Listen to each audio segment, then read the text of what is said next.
मरने के बाद क्या होता है, गरुड़ पुराण में बताई गई इन बातों को सुनकर रह जाएंगे हैरान। गरुड़ पुराण में जीवन और मृत्यु की घटनाओं के बारे में विस्तार पूर्वक बताया गया है। साथ ही इसमें बताया गया है कि कैसे कर्मों को करने वालों की आत्मा मृत्यु के बाद प्रेत योनि में जाती है। वीडियो में आगे बढ़ने से पहले हमारे YouTube चैनल हिंदू ज्ञान संगम को लाइक सब्सक्राइब करें और कमेंट में राधे राधे लिख दे, आपका कल्याण ही कल्याण होगा। गरुड़ पुराण हिंदू धर्म का ऐसा ग्रंथ है जिसमें मृत्यु और मृत्यु के बाद की घटनाओं के बारे में विस्तार पूर्वक बताया गया है। इसमें भगवान विष्णु पक्षीराज गरुड़ को मृत्यु के बारे में जो कुछ भी बताते हैं उसी का वर्णन मिलता है।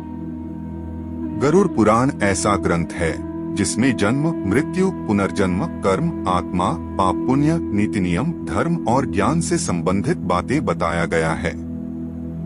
साथ ही इसमें मृत्यु पश्चात आत्मा के मनुष्य योनि और प्रेत योनि में जाने के बारे में भी बताया गया है कि आखिर किन कर्मों के बाद आत्मा प्रेत योनि में जाती है।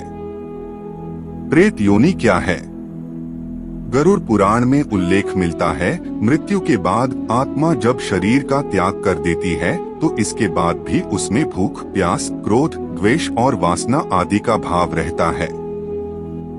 गरुड़ पुराण में कुल 84 लाख योनियों के बारे में बताया गया है। इसमें पशु योनि, पक्षी योनि, वृक्ष योनि, कीड़े मकोड़े की योनि और मनुष्य योनि आदि होते हैं। मृत्यु के बाद किसी व्यक्ति की आत्मा किस योनि में जाएगी यह केवल उसके कर्मों पर ही निर्भर होता है। बुरे कर्म करने वालों की आत्मा मृत्यु लोक में ही भटकती रह जाती है। वहीं अगर किसी की मृत्यु दुर्घटना, हत्या या आत्महत्या आदि के कारण होती है, यानी आत्मा अपने शरीर को प्राकृतिक तरीके से नहीं त्यागती है, तो इससे आत्मा प्रेत योनि में चली जाती है। क्या है प्रेत योनि का रहस्य? गरुड़ पुराण के अनुसार मृत्यु के बाद जिस आत्मा को शांति नहीं मिलती या आत्मा प्राकृतिक तरीके से अपने शरीर का त्याग नहीं करती, तो ऐसी स्थिति में वह प्रेत योनि में भटकती रहती है। इसलिए शास्त्रों में मृत्यु के बाद मृतक के पिंडदान और श्राद्ध के बारे में बताया गया है। नियमानुसार पिंडदान और श्राद्ध करने से पितरों की आत्मा को शांति प्रदान होती है।